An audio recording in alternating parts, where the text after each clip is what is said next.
guys, this is Comic Uno, and today I'm doing a review for Infinite Crisis Fight for the Multiverse. And before we start talking about Infinite Crisis, I want to give you guys a couple updates. First update is, of course, I have Comic Uno episode 56, and that's to show our review all the comics I've read this week in one show. And here are those exclusive comics. We got Grim Fairy Tales, issue 100. Batman Eternal, issue 15. Silver Surfer, issue 4. Nova, issue 19.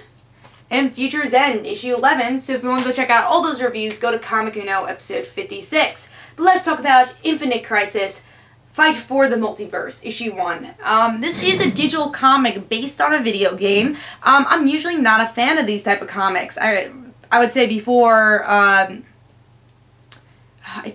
can't I think of the name right now? Injustice Gods Among Us. Before that series, I'm like, video game tie-ins, they usually don't do that well. I don't know if I really want to read it.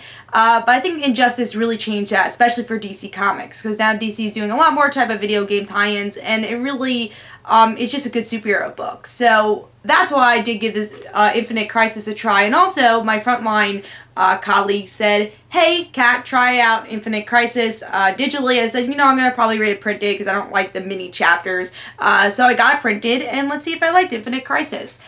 Cool cover. Again, I didn't really know much about it besides it's going to be like an Infinite Crisis, worlds colliding together, and let's see what's going on. So in this issue, we get to see, like I said, it's a crisis.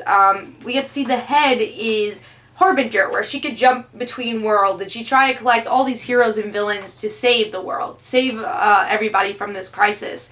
And she gets our regular Earth Prime Batman.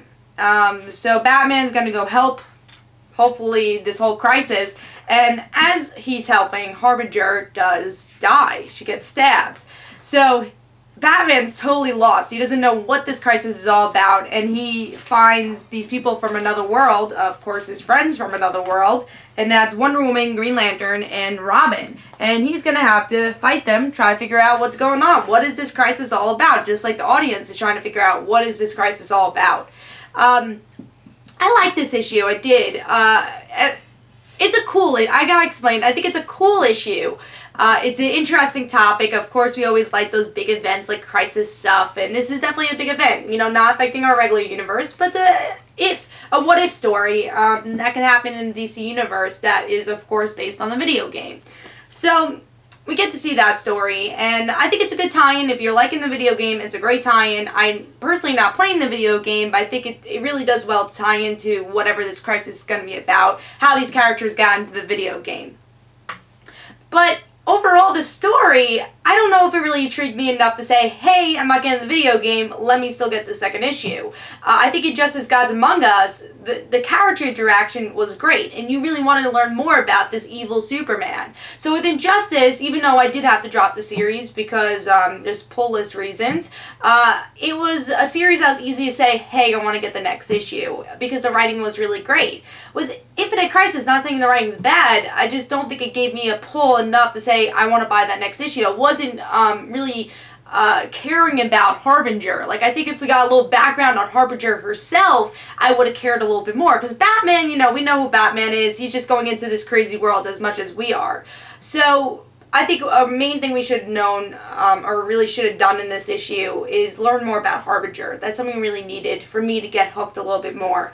The art's pretty good for the series, I have to say. I think the art's pretty strong for it. It's a little dark, but it's strong artwork. So I'm going to give it 3 stars. Again, it just didn't pull me to get that next issue.